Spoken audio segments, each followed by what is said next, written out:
Hello, friends. This is Dave Hurwitz, executive editor at ClassicsToday.com, here with an interesting aesthetic comparison between Franz Liszt and monosodium glutamate.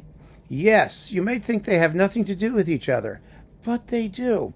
You'd kind of be amazed. I've been thinking about this lately, Liszt and monosodium glutamate, because I've learned some things, and we always keep learning things, don't we? Now, like many of you, I grew up being told quite earnestly by great authorities in the classical music universe that Liszt was trash.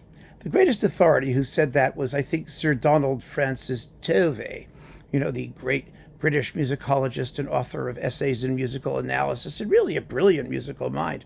But he said at one point that Liszt is, for me, an artist whose work has a definite taint and which otherwise prevents me from enjoying many things that I might otherwise enjoy, or something like that. He said some comment like that, and it stuck with me because I can paraphrase it still. It always did. It shocked me. How could art have a taint? I mean, what does that mean, that it's tainted? What is it about Liszt that drives people crazy? I mean, I always kind of enjoyed him, but I was, because I was reading these people, a certain group of tastemakers, and, today we would call them influencers, I always thought that I should not like him. I was being told this, that you're not supposed to like something. Well, that's really kind of a terrible thing to tell someone, in my view, anyway, especially if your impulses are telling you, well, this is kind of fun. You ought to be enjoying it. I mean, on the one hand, I was watching cartoons and seeing Liszt's Second Hungarian Rhapsody played by, Tom and Jerry and Bugs Bunny and all these people. And on the other hand, there were these people who, when I was finally getting into classical music seriously, were telling me that my primal enjoyment was somehow defective. And that's really put me into got my knickers in a twist. Well, that's kind of nonsense. Let's face it. I mean, you like what you like, right? And it's okay to like what you like. And you may say that, but in the world of classical music, where taste is everything, and you have to learn things from other places, it can cause problems.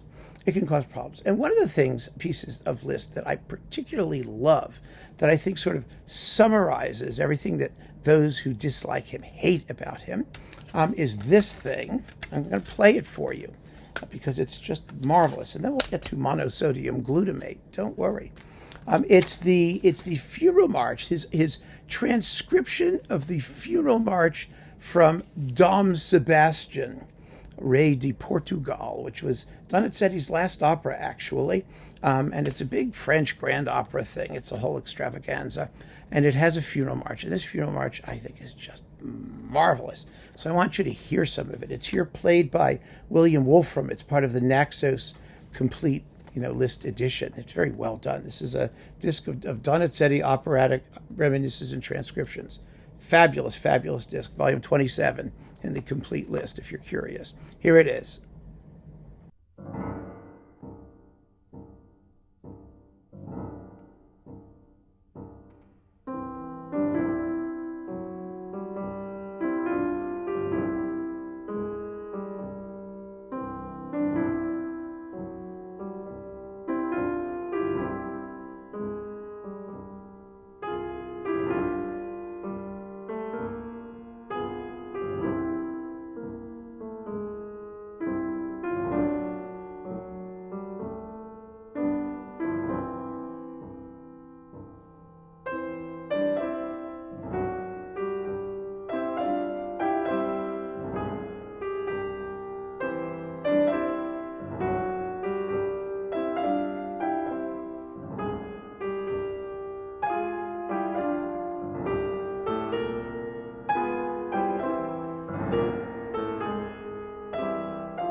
that sound familiar?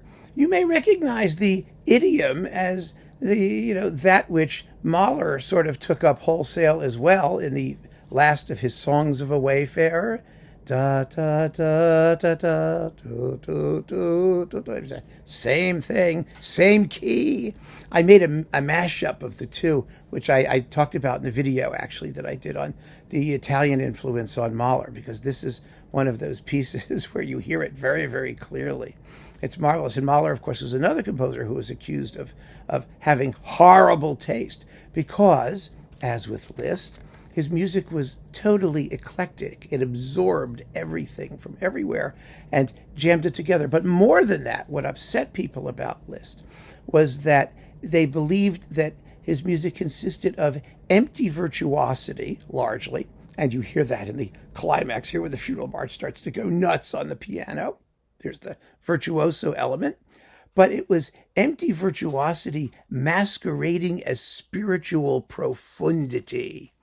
That's what got people. You had all the glitz and glitter and glamour, but Liszt was calling it transcendental. He was talking about heaven and hell and the devil and the demonic and these, it was all in the service of what were ostensibly serious issues, especially in the 19th century of God and redemption and damnation and sin and he was reveling in it, just shamelessly reveling in the whole thing. And that was, for most people, a bridge too far. That was unconscionable, musically unconscionable. That's what I love about it, frankly, but that's another issue. So that's where we are with Liszt. And isn't that a great piece, by the way? Isn't that wonderful that you probably have never heard? Fascinating. So what does this have to do with monosodium glutamate? Well, as part of my investigation into just about anything that happens to interest me, as some of you already know this, that like when I get into things like 500%. I get obsessive compulsive about them. And one of the things I've been playing with lately, because it appeared in another talk, was hot sauce. Hot sauces, chili things with, flavor additives and whatnot, just because I get curious. I mean, I had my honey phase. I had my cheese phase. I mean, I have food phases and rocks. I collect rocks. I mean, I'm a hobbyist generally, not just classical music. So anyway, I got into this stuff called Chili Crisp. And Chili Crisp is this stuff. Here it is. It's Chili Crisp. What does this have to do with Liszt? You'll see. Now, Chili Crisp is like fried bits of things, garlic and soybeans and shallots and onions mixed with oil and chili peppers thrown in. And you use it as a garnish for things like, actually it works great on like pizza and rice and oriental noodles and all kinds of things. It's good on just about everything, actually. Not terribly hot, and it's marvelous. This was the original international brand coming out of China. It's called Laogan Ma, which means something like old grandmother or something, or there she is, Laogan Ma. Fascinating story too, because it had like all kinds of legal issues in China and whatnot. Well, never mind. Here it is, and it contains.